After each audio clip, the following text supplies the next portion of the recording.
బీహార్లో నేడే తొలిదశ పోలింగ్ భారీగా ఏర్పాటు చేసిన ఎన్నికల సంఘం 18 జిల్లాలోని 121 నియోజకవర్గంలో తొలిదశ ఓటింగ్ ఉదయం 7 నుంచి సాయంత్రం 6 వరకు జరిగేటువంటి ఓటింగ్ని అయితే మనం చూస్తున్నాం. ఇక్కడ బీహార్లో ఈరోజే జరుగుతున్నటువంటి మొదటి దశ పోలింగ్ అయితే ఊపందుకునే నేపథ్యం ఇప్పటికే సుమారుగా పోలింగ్ కూడా జరుగుతున్నటువంటి సందర్భాలు కూడా చూసినాం మనం.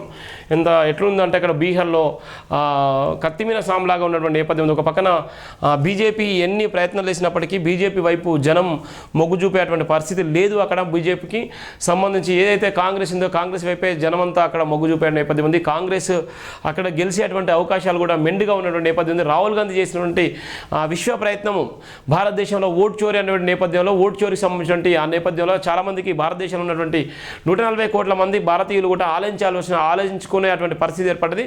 ఓటు చోరీ వల్ల జరిగేటువంటి బీజేపీ ప్రభుత్వం ఏ విధంగా గెలిచింది, కేంద్రంలో బీజేపీ ఏ విధంగా ఓటు చోరీ చేసింది, ఆ ఓటు చోరీ అనేటువంటి అవగాహన రాహుల్ గాంధీ గారికి కలిసి వచ్చింది అనేటువంటి నేపథ్యం కూడా ఉంది. ఆ నేపథ్యంలోనే బీహార్ ఎన్నికలో కూడా గెలిచేటువంటి అవకాశాలు కూడా ఎక్కువగా ఉన్నటువంటి నేపథ్యం కూడా మనం చూస్తున్నాం.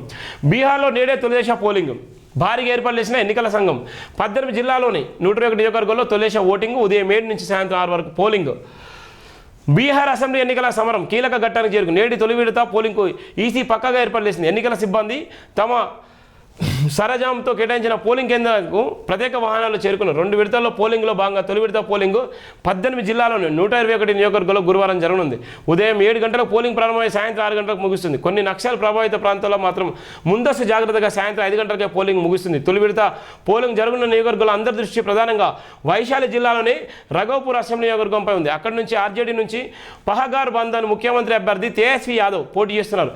2 సార్లు వరుసగా రఘోపూర్ నియోజకవర్గం ప్రతిపాదించిన ఆయన హైటెక్ విజయం కోసం బరిలో ఉన్నారు. గతంలో ఆ నియోజకవర్గానికి తేజస్వి తండ్రి లాల్ ప్రసాద్ యాదవ్ 2 సార్లు, తల్లి రబ్రీదేవి 3 సార్లు ప్రాతినిధ్యం వహించారు. ఇద్దరు రఘోపూర్ నుంచి గెలిచి ముఖ్యమంత్రులు అయ్యారు.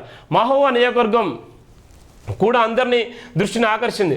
లాల్ పెద్ద కుమారుడు తేజ్ ప్రతాప్ యాదవ్ కొత్తగా ఏర్పాటు చేసిన జనశక్తి జనతా దళ నుంచి పోటీ చేస్తున్నారు. ఈ ఏడాది మొదట్లో ఆర్జేడీ నుంచి తేజ్ ప్రతాప్ బహిష్కరణకు గురయ్యారు. ఇటీవల జన్సురాజ్ కార్యకర్త దులర్ చంద్ యాదవ్ హత్య గురైన మోకామా నియోజకవర్గంలో ఓటర్లు ఎవరికి పట్టం కడతారన్న ఆసక్తి నెలకొంది. ఈ హత్య కేసులో అరెస్ట్ అయిన అనంత్ సింగ్ మోకామా నుంచి జేడీయూ టికెట్పై పోటీలో ఉన్నారు. ఆయన తరపున కేంద్ర మంత్రి లాలన్ సింగ్ ప్రచారం చేశారు. కాగా గురువారం నాడు పోలింగ్ జరగనున్న తారాపూర్ నియోజకవర్గం పైన ఆసక్తి నెలకొంది.